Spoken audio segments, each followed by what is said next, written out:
Farah Hannoun for MMA Junkie, and I'm joined by UFC featherweight contender Kattar. Calvin, how are you? I'm doing good. Thank you. How you doing? I'm doing good. Doing a lot of media rounds, I see. Yeah, and I still haven't invested in a stand for my phone, so hopefully we don't get mixed up on the interview. No, all good. No, you're good now. No worries. Obviously, it's been a busy year for you. And now when I look at the featherweight division, because I was actually just talking to Alexander Volkanovski, and his big thing was he felt like the featherweight division, a lot of guys weren't competing. Like you look at the Zabits, the Yairs, Ortega, Zombie, all those guys I don't think competed in 2020. So that was like his big thing. And then I look at someone like you, and you've been active, like you've been putting the work in, and I feel like you've kind of climbed the ranks and really like cemented yourself as one of the top contenders. Is that what you saw, like the division being inactive, and you wanted, like, you know what, I'm gonna put the work in and I'm gonna show them that I'm a top contender? Yeah, I saw that setback with the COVID and everything. I saw it as an opportunity to, climb, do what I did, climb the rankings, stay busy, and if these guys choose to sit idle, then it's only going to help my case climbing to the top. And yeah, and obviously you had a big fight with Dan Ige, a bit of a risky fight, I have to admit. Kudos to you for taking it. I mean, main event, he's a super tough guy, of course, and it was a great fight, a very game opponent, but just where you were coming off of that big knockout win over Jeremy Stevens. So do you feel any risk in taking that fight, or was it really just about you being active? Because I know you were willing to fight anybody, and that's who they gave you, right? Yeah, for sure. But he's a tough opponent. Definitely had a lot of momentum, and I felt like I was in a similar position. We were both two guys wanting to stay busy in a division that is at a standstill. So together we were able to make that main event happen on Fight Island. It was a quick turnaround, and you know, definitely had some things I had to heal up, but now after that one, we're able to sit back. I feel healthy. I feel strong and ready for another hopefully top five fight by the end of the year. And yeah, when you look at the division, it's pretty booked up right now. They made Ortega and Zombie official. I don't know what's going on with Yair and Zabit. It seems like it was targeted for UFC 254. It's not official yet, but that seems to be the plan. What's the plan for you here right now? There is Max Holloway. Do you look at someone like him and want to fight him, or do you see how the other fights play out? Who are you eyeing right now? Yeah, I mean those fights, the top, the Yair versus the and the other one Ortega versus um, Zombie. Those guys, they all been scheduled to fight before.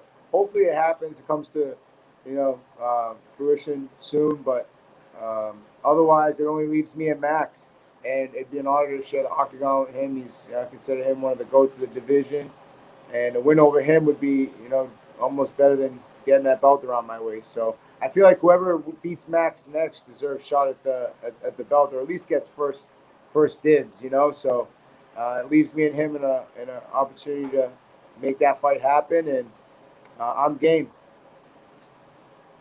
And the fight with Ige, like I said, it was very risky, but obviously a massive reward. You went 5 rounds, which is an important chapter, considering where you are right now in your career, looking at those fights like Max and the title. How important and valuable was that experience for you to go the full 5 rounds? Yeah, any octagon time you can get is always great, but too much sometimes will beat you up. So it's a fine line. Just trying to stay busy, but also remain healthy. And I'm at a good spot right now, good checkpoint, and just getting into the work right now while I don't have anything lined up, and having fun with training in the meantime. Have you let the UFC know that you're interested in the Max Holloway fight? I feel like they pretty much know I'm interested in everything they got from me. So, at this point, whenever they give me a call and offer me something, hopefully, hopefully it comes soon, and they know the answer is usually yes.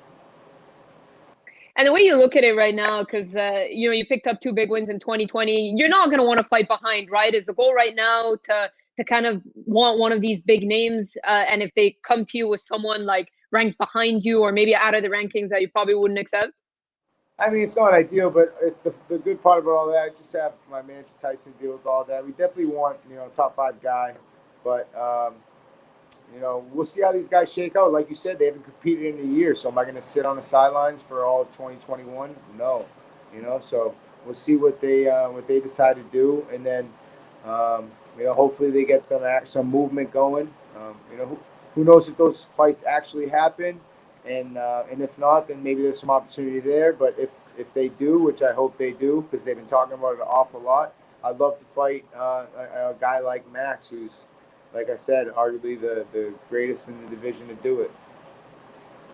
Before I'll elaborate on the Max matchup, but you took me to my next question. I was going to say, would you be willing to kind of play backup for those fights? I know it's not the most ideal thing because you'd have to go all the way to Abu Dhabi, but would you be willing to play backup for one of those guys if it wasn't too short of a notice and they gave you the call? Would you like to jump in? Are you in the gym constantly training, or it'll depend on the time you have? Yeah, well, we threw our name in for the Zabit matchup. I get why they didn't really want to jump into that after not really competing since the last time we've stepped in there. But I think I got momentum back on my side, and a win over Max, I think, leapfrogs me ahead of a guy like Zabit trying to get after the belt. So, like I said, I think it just pays dividends being busy in this sport and ready for all opportunities whenever they come. And that's all we're preparing for, is being ready for a hopeful opportunity by the end of the year. But yeah, I meant like if any of those fights fell out and they needed somebody, would you be willing to jump in and replace one of those guys from the Yeah, matchups of Zed? I meant the fight did fall out with Zabit recently. I threw my name in for Oh, that. right. Okay. Yeah, So, sorry. yeah. Yeah. I mean, if another one falls out, it'd be nice to get some kind of Plan B money from this shit. But maybe do a weight cut. I'm down. Yeah. But in the meantime, it is what it is. I'm just training, and I know I'll have something eventually coming up soon, and hopefully big. So, might as well just keep getting ready for whatever that's going to be. Are you surprised to see that if this is the plan that's going to happen with Zabit Yair being a UFC 254, that's a 3-round fight. Are you surprised to see that that's not headlining a show, considering it could be a number one contender fight? No, I wouldn't be surprised. That's funny though. Okay, it's not. I mean, it's not official yet, but if it does end up on Fight Island, it certainly won't be a main event because those are already booked up from September 26th to October 24th. They're looking Yeah. at UFC 254, so looks like it's gonna land on the 254 card if it does end up happening then. But yeah, like because I feel that I don't know. Like I was talking to Ortega a few last week, and he was saying his fight is he's been told is the number one contender fight. Are you seeing Zombie and Ortega as the number one contender fight, or do you feel like it could emerge from the winner of Zabit and Yair if they do fight? I don't know. It's tough. It all depends on what the champ wants to do. I think I think a win over a Max Holloway puts you ahead of everybody, but that's that's what I think. But they're all in good position with good winning streaks, behind their records, and hopefully the fights happen. Like we said, these fights isn't the first time the fights happen. Hopefully it does, and we'll see what happens. But I'm ready for any one of these guys, and I look forward to an eventual stepping across the wall in the octagon, whether it's for the belt, going into the belt, whatever. I'm gonna run into all these guys soon. In what order, it doesn't matter to me. So, yeah, that's it. Just preparing and ready for whatever they throw at me. I'm sure you watched Holloway versus Volkanovski too. Did you think Volkanovski won that fight? I think if he scored his one total round, I think Max could have pulled that away. He controlled the octagon the whole fight. But the first one wasn't really close, so it's tough, man. It was a close fight, so I have to rewatch it. I only watched it one time, and I was getting ready for my fight, I believe, in Abu Dhabi that following, Yep. Wednesday, I believe, or whatever it was. So I have to watch it again, but it was real close. What do you like about the Max Holloway fight? You were talking about him being a big name. Some people look at him as the featherweight goat. But what do you like about the matchup itself? Well, it'd be cool if we did. I know they're talking about a potential Ultimate Fighter, Max versus myself. It'd be great. You got a big name in Max. You got an up and coming prospect like myself, and I think we could have a lot of fun with an opportunity like that. And but yeah, a guy like Max, like I said, he's one of the best to ever do it. There's a lot of notoriety fighting a guy like that, and if you go in there and adding a guy like that to your resume will do a lot for you. So I'm chasing big moment opportunities, big wins, and Max Holloway would be at the top of that list right now. Yeah, I mean, the Ultimate Fighter will obviously be a great idea and a lot of fun, but timeline-wise, that would kind of push things a little bit by the time you guys film the show and stuff. Would you be cool with that? I mean, it is a fight that you really want in Max, so if they were to go ahead with that plan, you'd be cool if they pushed the fight to, I don't know, I'm trying to think if it would be like March or something by the time they film and it comes out and then you guys fight.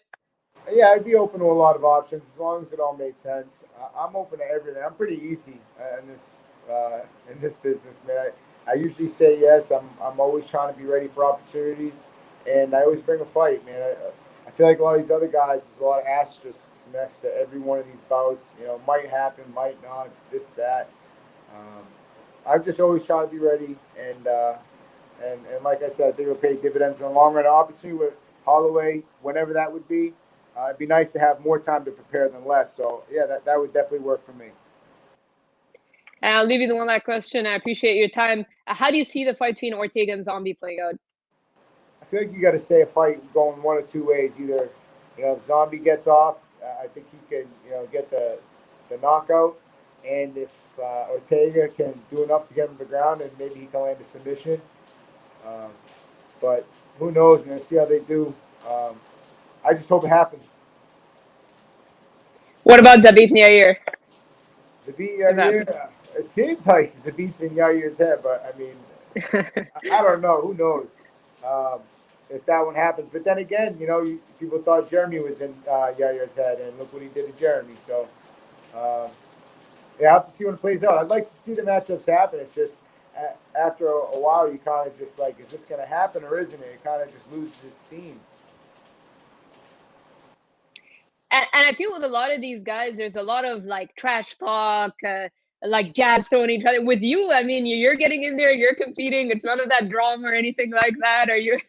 Yeah, are you kind Yeah, of? I mean, you said it. I don't know. That's the thing. You could try to stay in the headlines with social media, or you could just go out and earn wins. And just I prefer to go out and earn it, man. These guys are doing a lot of talking, and it is what it is, man. In the long run, I think it'll all show. All right, Calvin. I appreciate you taking the time. I love the idea. You, Max Holloway, Ultimate Fighter coaches. I'm down. I'd love to see that. I feel like that would be a great show. Who knows what weight class it would be, but either way, I feel like it would be a great idea for you guys to coach and then you guys to fight eventually. Makes sense. I mean, with this little mini featherweight tournament they've got going on, I think with your rise and obviously Max's name, former champion, that makes perfect sense for that fight to happen. So I hope you get it. And stylistically, just a great I fight as like well. it. So I like it. Send the contract. I'm in. well, that's the thing. That's been your motto all year, and you've climbed up the ranks while we're still seeing the way the division plays out. So kudos to you for putting that work in and Like kind of on the cusp of contention. So glad to see that all working out for you, and looking forward to seeing what's next for you. I appreciate the time.